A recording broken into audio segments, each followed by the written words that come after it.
Good evening, everybody. We'll take it kind of slowly to start to make sure that we have everyone arriving. So we'll just give it a minute. The webinar will be recorded.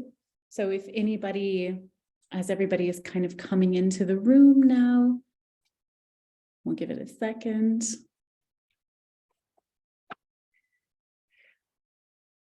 Okay, so yeah, so the webinar will be recorded this evening. So if you have to pop off at any time, please feel free to do so. Recording should be available if you email me at usacollege@charterhouse.org.uk, or if you have a look on the UES Education website, we should have a recording available there. So without further ado, so my name is Martine Gagnon. I am the counsellor at Charterhouse. I'm also the counsellor at Wetherby Senior School in central London. And I work for an organisation called UES Education. So I'm very excited about our webinar this evening. It's already dark, so it feels like I should be saying good night, everybody. And I'm very excited about it because today we have a wonderful guest. We have Karen Jabari, who is the Senior Director of Admissions at McGill University based in Montreal. And this is a place that is very close to my heart. I didn't study there, my mom did, but I'm from Montreal, so always very happy to try to promote, my hometown here in the UK. So Karen, I'm going to pass it over to you. Thank you very much, Martine, and good evening, everybody, and thank you very much for attending. I'm thrilled to have been invited. And of course, I'm thrilled to be in London, which is where I am actually taking part from, and very pleased to be able to share some information about Montreal and McGill with all of you. Always open to receiving questions. There are moments where I have glitches and I might forget exactly what I wanted to bring across. So if you have a question that I forgot to speak about, please don't hesitate. So I'm just going to figure out, there we go. You've got a photo here of McGill University, and I do hope you can all see this. But before we begin the presentation, I would like to just ask you to take a moment to read this, or actually perhaps I'll read it out to you. And I'd like to state that we acknowledge that McGill University is located on land which has long served as a site of meeting and exchange amongst Indigenous peoples, including the Haudenosaunee and the Anishinaabe nations. McGill honors, recognizes, and respects these nations as the traditional stewards of the lands and waters on which we meet. Thank you. And we will then move right in. So McGill University, some of you might be Canadian, some of you might have visited Montreal, some of you might not have visited, but know absolutely where Montreal is. And I would like to take a few moments to just describe that, because of course that is where McGill is situated. And some of you might know what makes Montreal unique in a sense, and that is that we're located in a French-speaking province, a unilingual French-speaking province in a bilingual country, which I think is wonderful. And that is something that really adds to that whole dynamic and sort of wonderful vibe that you catch in Montreal. It's a very bilingual city, and certainly the downtown core, but even more than that, it's a very multicultural and multilingual city. So it really has a cosmopolitan vibe going on. You definitely feel something European in Montreal, but located in North America, you've got that whole North American vibe going on as well, but it's really a perfect mix. As you'll see on the slide, most students per capita in North America, we have many different colleges and universities in Montreal. And so that means that there's many young people, students of your age group, a little bit older, but it also means that the programming that's going on, festivals and things like that, are really geared towards your age group as well. So very dynamic and a lot going on. But also very importantly, and parents often want to know about this, is the fact that it is one of the safest cities in North America. you can be comfortable in the city. You know that you can feel safe. We also have great public transportation. It's easy to get around on our subway system and our bus system. We have more and more bicycle paths being created and coming into being. We have a bicycle sharing program, of course, as most cities around the world now have. And it's also a very green city. So it really is, that cosmopolitan vibe. It's a very open society. Anything goes, lots of young people, and that is where McGill is located.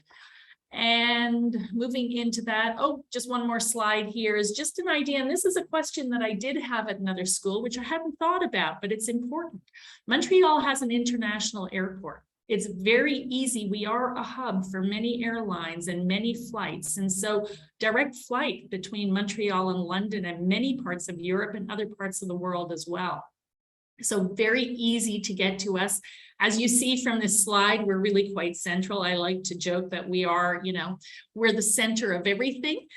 Because it's about 6 hours by air to Europe and to the UK. It's about a 6-hour drive to New York City and Toronto, and also a 6-hour flight to Vancouver. So, that does sort of make us quite central. But moving on from there, I guess I haven't memorized my slides properly. Winter happens in Montreal. There's a lot going on. Sometimes students that are not so familiar with winter are a little bit uncomfortable with the idea, but I know that many students in the UK do ski. So you need snow to ski. So there's great skiing around Montreal, both to the north, to the east, into Vermont and upstate New York. It's important to just dress warmly and try to take advantage of a little bit that winter offers, and then it won't be a problem at all. Can I intervene here? I think it's not only is it important to realize how drastic the winters are, but some of the extremes as well. Like Montreal in the summer can get up to 40 degrees with humidity, and can get down, like with the wind chill factor in the winter, can get down to -30. So you've got to love those extremes, and you need to have really good boots, because otherwise you just slip and slide all over the place. Absolutely. That's a great point, Martine. And that was something I've been saying as well, is that your trainers do not work in the winter in Canada. And my son used to walk around in those sometimes, and I was just shaking my head. But yeah, and the puddles are deceptive as well, because you're like, oh, look at that, it's right on, just off of the pavement, so that will be fine. And then you put your foot in it and it ends up like, absolutely, and full of slush. Yeah, exactly right. But I think I just want to sort of, just add on to what you're saying, Martine, and that is that we might speak about cold temperatures, but I think I need to put that into perspective as well. I've walked around England in November in the past, and I've been freezing in -3-degree temperatures, wearing a wool sweater and a down puffer jacket. And that's because the air was much more damp. In Montreal, we have moments, days where there's damp in the air, but we have many more days where it's a dry cold. And I'll take Montreal's -15 degrees over England's -3 any day. It's really not uncomfortable and not scary. So that's where we're located. And McGill University, I guess we're one of the oldest universities in North America, and I always chuckle a bit when I mention that, in England, where so many schools date back much, much further. But of course, keep in mind that Canada only became a country in 1867. So the fact that McGill's just recently celebrated its 200-year anniversary, I think is pretty great. An English language university. We're a large institution of almost 40,000 students. And I think what's really important as well is that we're a research-intensive institution and a comprehensive university. And what that means with comprehensive is that we offer all levels of degrees, including postdocs. The research-intensive is critical for students that are looking to attend university, because it means that undergraduate students can also be involved in research that their profs might be doing. So the university has 2 campuses. Sorry, I'm getting ahead of myself. I want to talk a little bit about something that's really very important to the university as well, and that is our international student body. We have about 30% of our students from about 150 different countries around the world, which I think is super important in creating a really dynamic classroom atmosphere. And it's great for students coming in, being able to make friends with students from around the world. What it also, and it's something that McGill really, really prides itself on. So that whole multicultural dynamic in Montreal is reflected on campus at McGill. But what it also means is that a degree from McGill and really from any Canadian university is well recognized around the world for the quality that it offers in its teaching and the studies. Students wouldn't be attending our school if they couldn't leave and move into graduate studies or work opportunities in their country or any other country that they wish to attend. So as you see, we have over 300,000 alumni from 185 different countries. And I think that says it all right there about the value of a McGill degree. So can I jump in? Oh, yeah. Sorry to interrupt, Karen. Something that I want to say, which is a question that I often get about Montreal and about McGill, is for international students, is what's it like to study in a city that's French or Francophone, as if a student doesn't speak French, for instance. And I often say, no worries, we're all bilingual, but I don't know if you maybe have some perspective on that. Absolutely. Well, as I said, certainly the downtown core of Montreal is completely bilingual. I sometimes do little tests where I'll go into a store and pretend I don't speak French, and there's absolutely no issues at all at being responded to in English. It's a great opportunity for students who may have learned a little bit of French or wish to learn French to really be able to learn more French. But not everybody's keen on learning a language. And if it's not something that you have to do. You can survive just fine in English in Montreal, but having the French is what adds to that whole atmosphere that you're going to have in the city and ultimately on campus as well. But definitely not an issue if you cannot speak French, you'll be fine in Montreal. So 2 campuses. And the main campus is what most students think of when they consider McGill. That is our downtown campus, and it's really literally in the heart of downtown Montreal. 2 streets away, you've got one of our main shopping streets. But the other lovely thing is that we're flanked behind, and I'll just flip to that, with a mountain. Of course, when I'm in Switzerland, I can't really refer to it as a mountain, but it's Mont Royal or Mount Royal. It's a beautiful park. It's a beautiful green space. It was designed by the same individual who designed Central Park in New York City. There's a lot of walking trails, bicycling trails, cross-country ski trails in the winter. And it serves as a wonderful backdrop to the university. And some of our residence halls are also right at the foot of the mountain. So very easy to get right on there. But just to go back still to talk to you a little bit about our downtown campus, it offers the majority of our programs. So all of our faculties, except for one, are offered through the downtown campus, and that is where you find the majority of our students.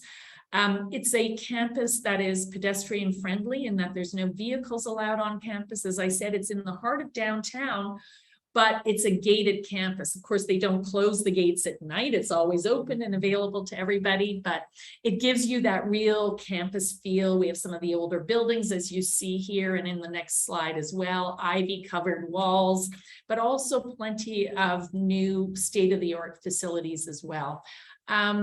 If you look at the building here with the flag on top, that is the arts building on campus, and that was and is the original campus or the original building on campus. Excuse me. So this overview, which we've just looked at, I do want to add that I find it one of the strangest photographs that I've ever seen because it doesn't do justice to the campus. Yes, it's beautiful. It's green. It shows you all the buildings that surround the green space. Those are all McGill buildings. But you might notice that there's absolutely no students in this photograph, and the campus does not normally look like this. I suspect it was taken very early on a Sunday morning in the middle of the summer because it's usually filled with students sitting on the field when the weather is good, throwing frisbees, kicking around a football or a soccer ball, as we as we call football in North America.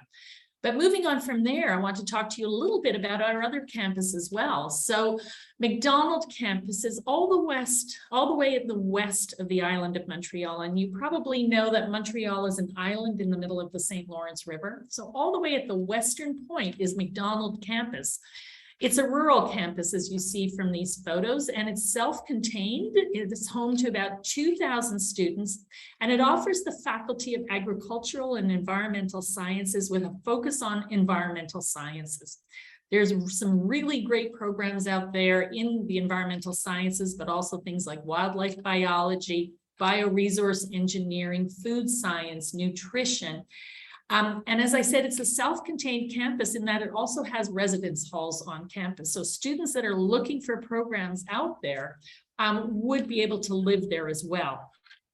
Is it in the middle of nowhere? Absolutely not. It's, first of all, still on the island of Montreal. It's adjacent to a lovely town called Sainte-Anne-de-Bellevue, which has a lot of eateries and restaurants and pubs that are right on the river. It's only a 35-minute shuttle bus ride away from the downtown campus. And that shuttle bus is run by McGill and it is free. So it's really a great opportunity if you're looking for the programs that are offered out at MAC campus, as we refer to it, to consider it. Also, because of the nature of the programs and of the campus, the class sizes tend to be somewhat smaller. And of course, there's the opportunity for hands-on learning, as you'll see from these photographs here. You're right out there in the field. There's also a great paddleboard and kayak rental facility, because I go out there paddleboarding myself sometimes, and we'll rent kayaks as well. So it really is right on the water and very lovely. This is what it looks like from an aerial view. So you'll see it really is out at the tip of the island. And in the very top part of the photo, that's where there is that town that is adjacent to the campus.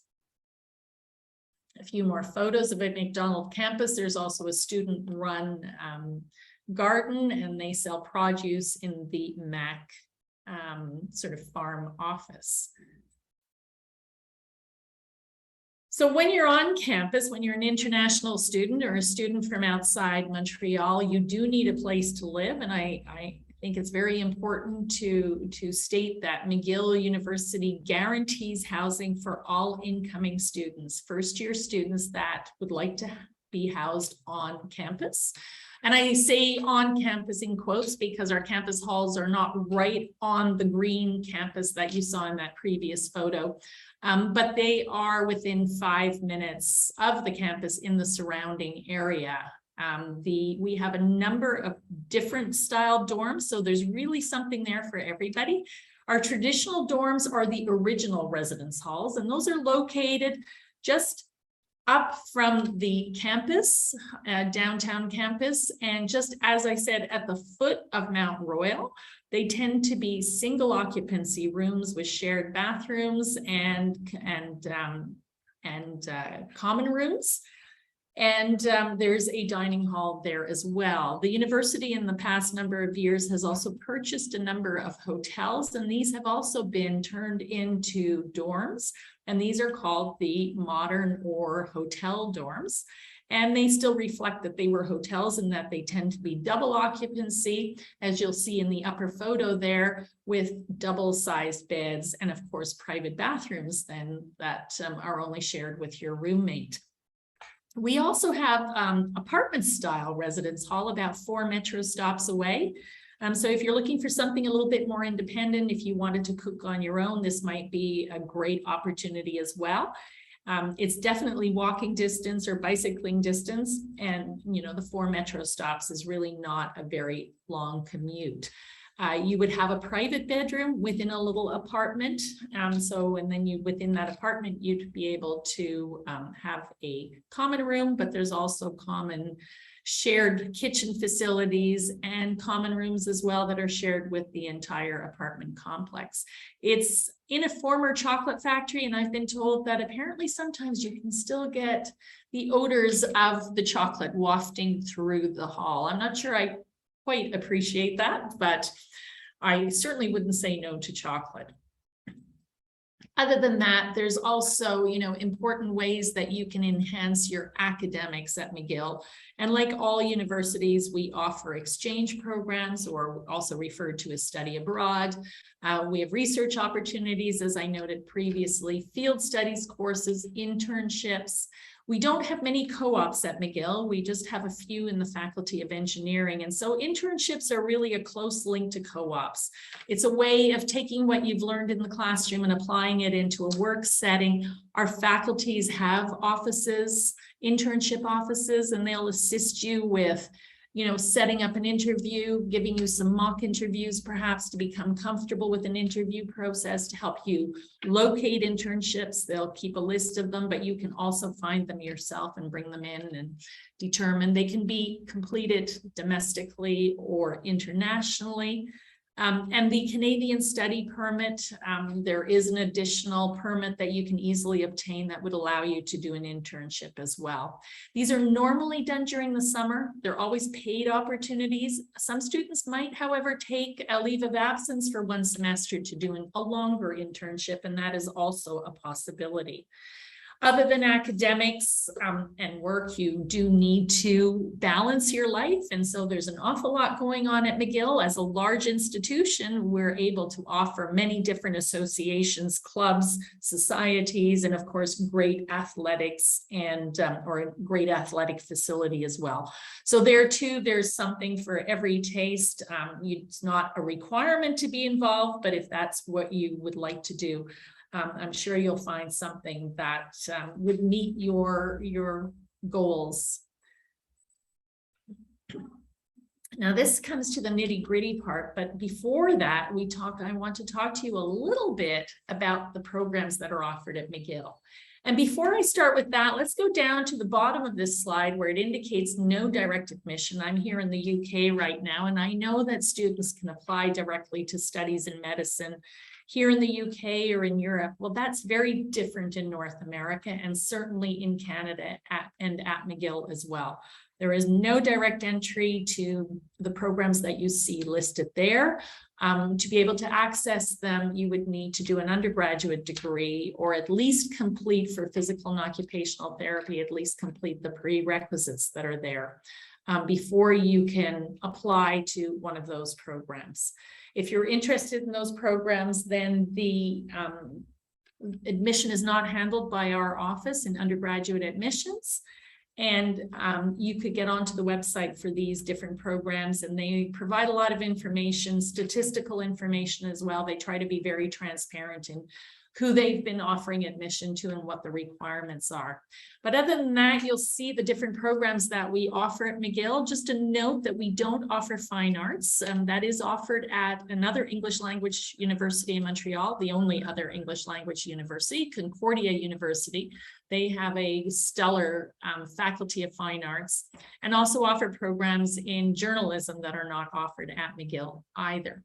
But what you see here is on offer at the campus, and that these faculties and schools encompass over 300 different programs of study. I want to talk to you a little bit about flexibility of program and degree, because that really is the hallmark of a North American degree and a Canadian degree, is that you can build in quite a bit of flexibility of subject choice into your studies. So that can differ quite significantly from the UK and European universities.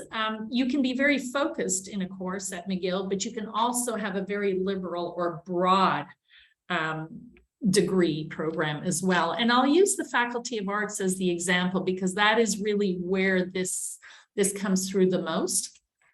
The Faculty of Arts at McGill is the umbrella faculty for the social sciences and the humanities. And so programs such as economics, political science, philosophy, and anthropology, all of that would be housed in the BA program. You would do a major concentration at McGill in the BA, and the major concentration means that you're doing slightly less credits than a full major. But what the faculty requires is that you then pull up a minor concentration from another discipline. So for instance, economics, if that is the program that you'd really like to study, you could do a major concentration in economics. You would have to pull up a minor, which is about 18 credits or 6 courses from a different department. So a different subject, perhaps political science, perhaps philosophy. Doing that still leaves you plenty of room to perhaps take in a second minor program or to change your minor to a major, to do electives courses. There's still, so there's a lot of opportunity to really create a very broad program where you're studying courses that are of great interest to you. Now, you might just really want to study economics. You can certainly focus on that as well. And we have something called honors where you're doing many more credits or courses within that discipline, within that department.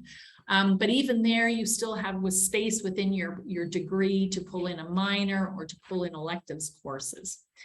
Science also offers majors. They don't offer the major concentration. A major contains more credits, but it's science too. It's definitely possible to do a minor. It's not a requirement, but it's possible, and always possible to do electives courses. Engineering is a program that is much more subject specific. And so you wouldn't have as much space for electives courses, but even there, it's still possible to take on a minor within your major program in engineering. So possibility to really look at the courses that are there and really build an academic program that meets your interests, because you're going to be there for 3 years studying those subjects. And we'll get to the 3-year part in a few minutes, but I would like to speak to you a little bit now about how we review an application. It's always based on the curriculum that you're following.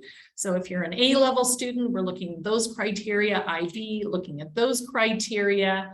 If you're in any other program, that is your basis for admission. Citizenship does not enter into the review process at all. We don't even look at it on your application, although you do have to list it on your app. Moving on from there, and of course, prerequisite subjects. So if you're interested in science, we'll need to see math, we'll need to see science subjects. That is listed on our website, and you would be able to easily find out what those requirements are. Our application, yes, Martine. Sorry, I'm just going to jump in here. So we can confirm no letters of recommendation, no essays, no resume. None of that. None of that. Absolutely. Unless a student's applying for a major scholarship. Some of our programs, such as nursing, has an additional requirement of French proficiency. The Faculty of Education, the Bachelor of Education programs require something called the Casper test. But other than that, there's no additional, we absolutely will not read any received letters of reference or personal essays. So no need to submit them. And what about standardized test scores, ACT, SAT? Those are not, though, if we have any student here that's completing a US high school diploma, then yes, that would be a requirement, although we are, as we say, test optional for the incoming season for September 2023.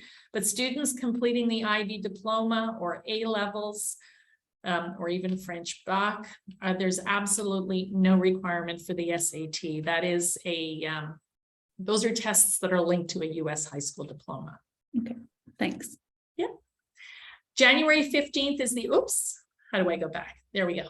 So deadline dates, January 15th, that is our deadline date to receive your application for admission. All it is going to the website, completing our online application. You do not have to submit any documents at that time. You cannot. It's just a matter of completing the information we request in the application, which is basically your name, your date of birth, your address, where you're going to school, the programs that you would like to be considered for. There is space for 2 program choices, and we review you for both those choices if you complete them. There is no first or second choice. We look at you equally for all choices. There's a box there where you can click to be considered for residence. And if there are extenuating circumstances that have impacted your academics that you think we need to know about, there's a box there to check as well for extenuating circumstances. But that's about as far as it goes for the application. There's nothing else there that you really need to declare to us except for any tests that you might have taken. And you would then press the submit button and pay the application fee. After you've done that, you will receive an email from us within about 48 hours that would provide you with your McGill ID number and also information on how to access Minerva. Minerva is McGill's online administrative portal. And I do want to take a minute to just explain to you that you're all young adults at this point. And so we respect that you're young adults, and we expect you to be responsible about that and check your McGill application regularly if McGill is a strong interest for you, because we do not send you personal emails. We will not remind you to upload documents. Usually we really do not provide you with much hand-holding. It's up to you to verify the status of your application, to see if we've reviewed it, if we've requested any additional documents. And it's also through Minerva that you'll be able to view your decision. And if you've been fortunate to receive an offer of admission, that is where you will also access the official letter of admission. We do not send you anything in the post. The official letter of admission is a PDF document. And I'll just add there as well, if you receive an offer of admission, the respond by date, it would be May 1, by which you would need to let us know whether you accept that offer or not. Now, the other deadline date to keep in mind is March 1. That is our deadline date for the supporting documents. Documents are uploaded through our website. We don't need your counselors to send them to us. We don't require official documents. We're very aware that anything that's uploaded by a student is unofficial, but we work with the unofficial transcripts and the predicted results, be they A-level results or IB results, and that is how we review.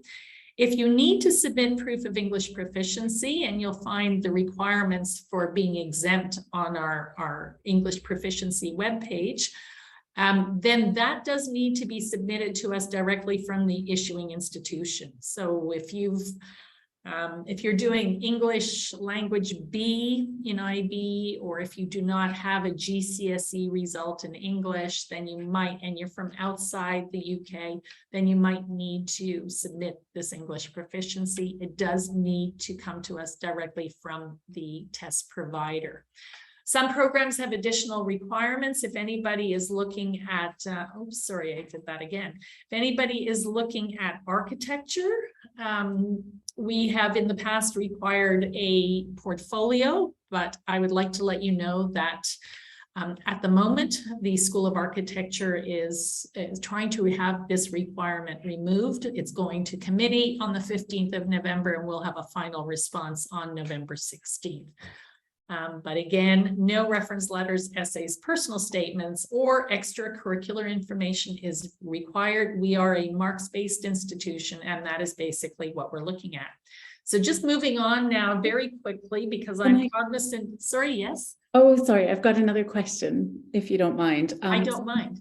Oh, thanks. So in terms of the application on the website, if students are applying, for example, for Spanish, do they have to declare that at that time, or are they applying undeclared into the Faculty of Arts, for instance? Absolutely. Thank you. I wasn't clear on that at all. Indeed, students would be applying to the faculty for the most part. If you're applying to science, you're applying to a specific science stream, but not a department. Engineering, you do need to apply to the engineering discipline. If you're applying to the Faculty of Arts, you're really only applying to the BA, and it comes up undeclared. The same with the science options. When you are admitted to the university, accept the offer, then when it's time to register for courses, it's only at that time that you then declare a departmental or a major. So if you'd like to study Spanish, then Hispanic Studies would be your major. Because it's so simple to declare it and there's no sort of requirements for entry, it's also simple to change your mind. So if you're in the Faculty of Arts and you register for major in Spanish and then decide that you'd really like to do a major in political science, it's very easy to flip it around through your Minerva account. So indeed, you're applying to the faculty and not to a specific department. Just very quickly, IB diploma, I do want to see your full record of studies for your secondary schooling. Life does not begin with the IB. It does not begin with A levels. There were studies prior to that. Please upload those documents as well, whether you completed GCSE or you were in another curriculum. We would like to see that. And then, of course, your IB sort of results during your IB 1 and 2 years, if those are available, and certainly the predicted IB results. When we speak about our requirements on the website in terms of last year, we admitted with, for example, to the Bachelor of Arts with 36 predicted subject points. The word subject is placed in there because we do not use the points that are awarded for TOK and the extended essay. So we don't use the predicted bonus points. If you're considering scholarship, if you are a very strong academic student, we will consider you for scholarship with 41 predicted subject points and strong previous grades as well. And I want to talk to you a little bit about advanced standing, but I'll do that afterwards because we'll just go into A level. I'm cognizant of the time and I want to be sure that we leave enough time for your questions as well. So A levels, we review in a similar manner. We'd like to see results, not just for your predicted A levels, but also GCSE results. And if there's any chance that we could receive some progress grades during your course of study during A levels, and of course also for IB, either something like end of lower 6 examination results or some progress grades. However, if that's not possible, then we work with what we have at hand. And again, scholarship consideration, we need to see 4 A levels or pre-U's because for us, that wording is interchangeable. We do need to see a minimum of 4 A levels for scholarship consideration. And if you're predicted, let's say 3 A stars and an A, I would suggest that you do complete a scholarship application. That is for a major scholarship. The basic scholarship, which is a 1-year non-renewable scholarship, everybody is automatically considered for that. Now, these are merit-based. When we talk about scholarship at McGill, that's always merit-based. The entrance bursary program is entering financial assistance for any student that might need some additional financial aid. And that's equally available to domestic and international students. So you can absolutely apply for that if you need some assistance. And students, that would be done after you've received an offer of admission from the university. You do that within the month after your offer. And the student aid office would assess your request. You'll need to provide, of course, family financial information. They also look at the cost of the degree that you've been admitted to and that you would be entering. Falling in line with sort of fees and finances is the fact that McGill University grants advanced standing credit for A levels and IB and also for French bac and the European bac. But for A levels and IB, certainly in the French bac, we grant up to 30 credits of advanced standing. It's always based on your final results. It's always based on the program that you're entering. But 30 credits is the equivalent of a full year of study. As you might know, a North American degree is 4 years in length. At McGill, it's 4 years or 120 credits. And 30 credits is a full-time course load. And if you're coming out with 3 A levels and you come out with final results of C or better, which of course you're going to have because we've admitted you, then you would be granted, if you're coming into the Faculty of Arts, Science, Commerce, you would be granted 30 credits. So that reduces the overall cost of your degree as well at McGill, because you would not be studying for 4 years, you'd be studying for 3 years. Which equates to the length of a British degree as well. Advanced standing for the IB, always based on your final outcome on your HLs.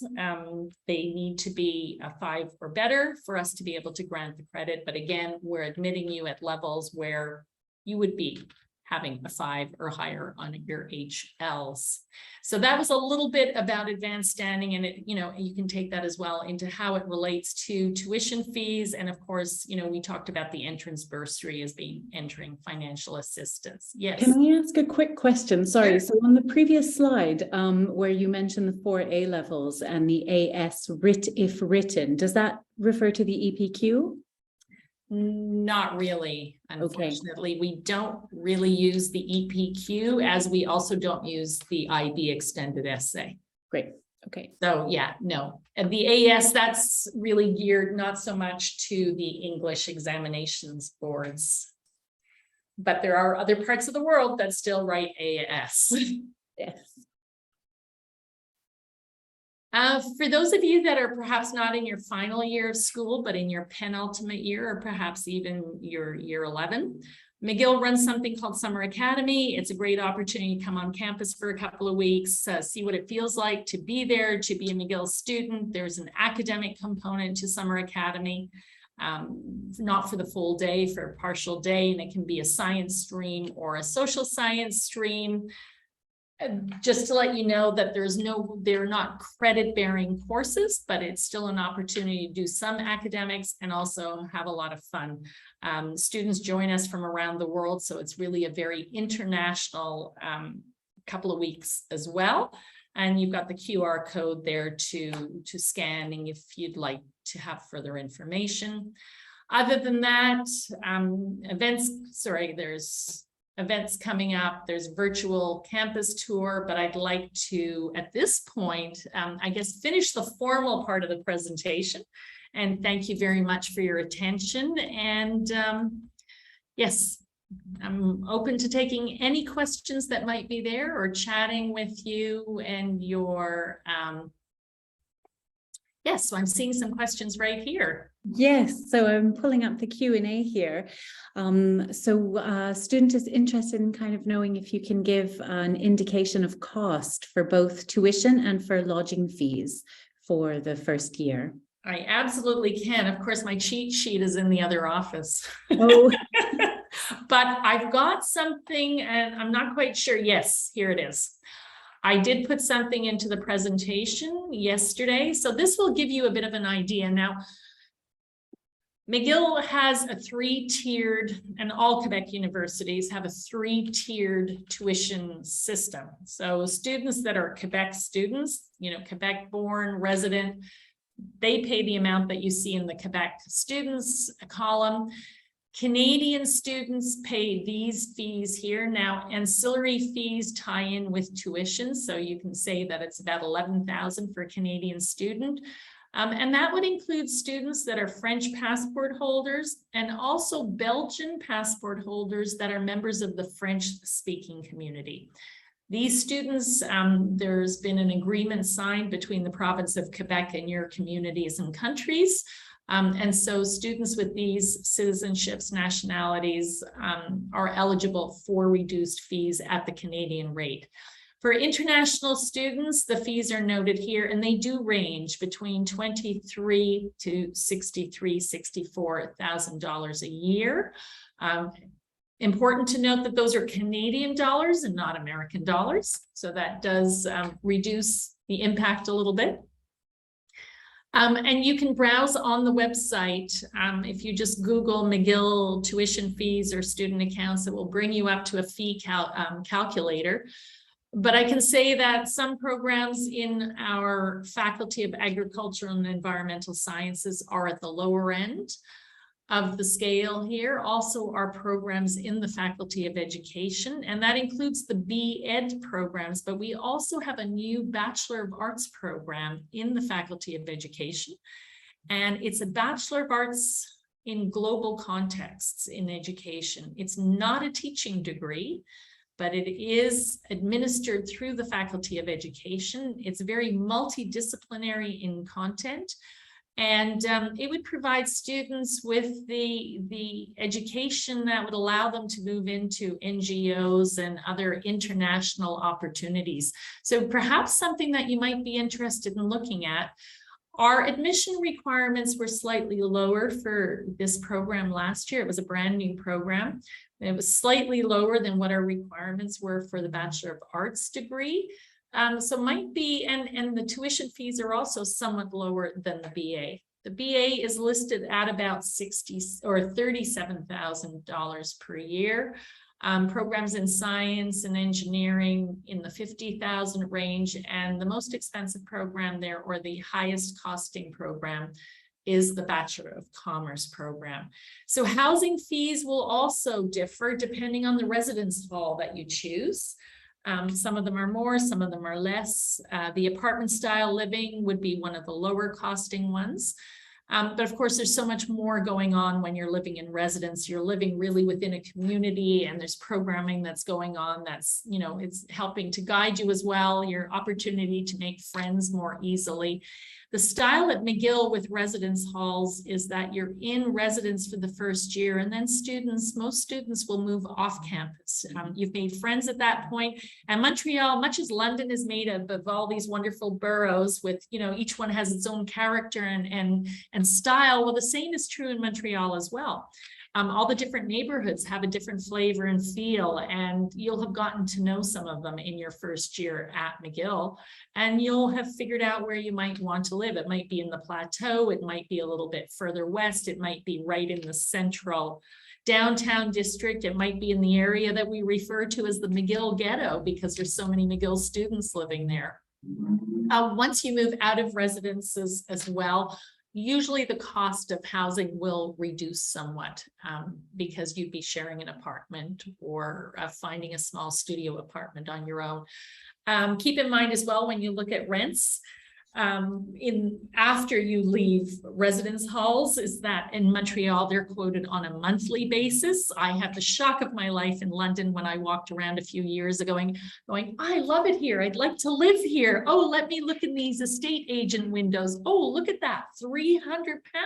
That's great. Oh goodness, that's per week and not per month. So in Montreal, they're quoted monthly. So I do hope that that answers your question with that. I see that there's also a question about computer science, definitely available to study. It fits in, it can be studied through both the Faculty of Arts and the Faculty of Science. Opportunity to complete a degree that's very similar, regardless of which way you enter. When you enter through science, then you do need to, of course, meet the science prerequisites. For the Faculty of Arts, we have no specific prerequisite requirements. Our A-level grades will differ depending on what the applied to program is. Sorry, Martine, would you like to go ahead with that? Oh, okay. It said that you wanted to answer the question live. So I think before I go on, I want to say that we do publish our previous year's grades. Our previous year cutoffs are published on our website. We never know in advance where we're going to cut. But in terms of IB and A-level grades, there's not a lot of fluctuation from year to year. I'll give you an idea that last year for the Bachelor of Arts, we were admitting at AAA. For science programs at A-star, AA, and I believe some of our very competitive programs were at that level. Certainly the Faculty of Commerce or Management and the BCom degree, I believe we were also admitting at A-star, AA. There might be a little bit of movement there this year. We've had quite a number of applications last year from very strong students, so we need to assess before we begin review.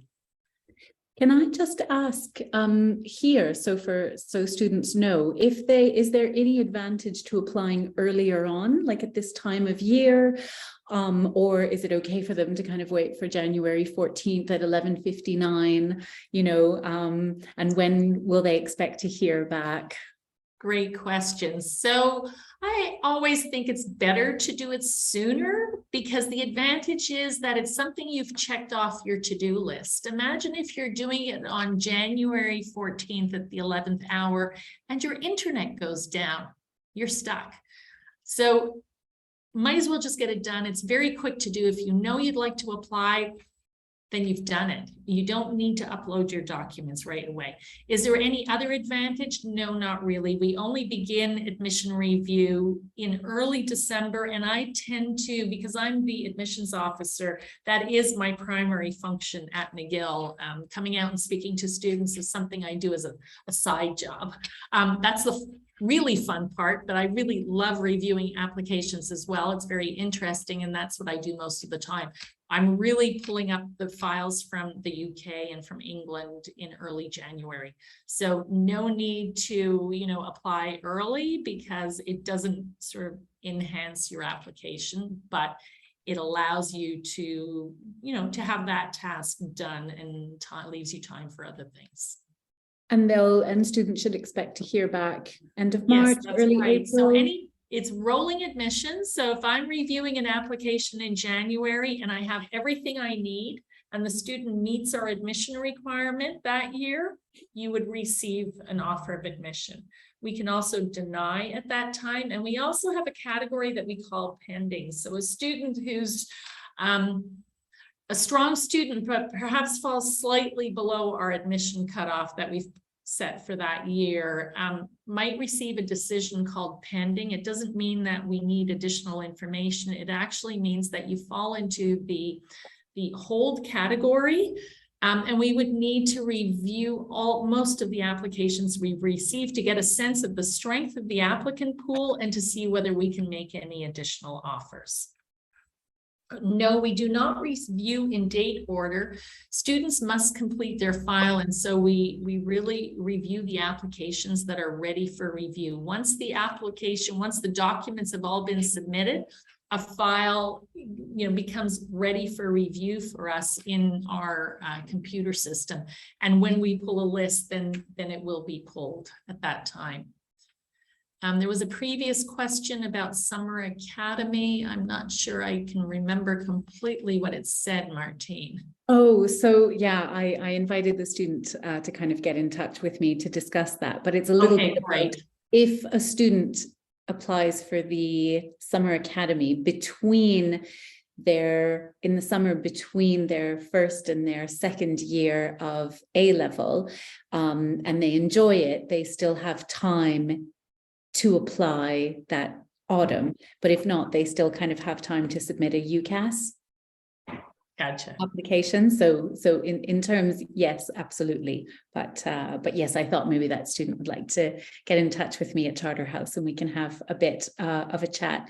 There's a question here: if you review the applications as they kind of come in, or yeah, that's what I was just speaking to as well. Is that really it depends on when the file is completed with the documents, and then it just comes up in the list that we pool.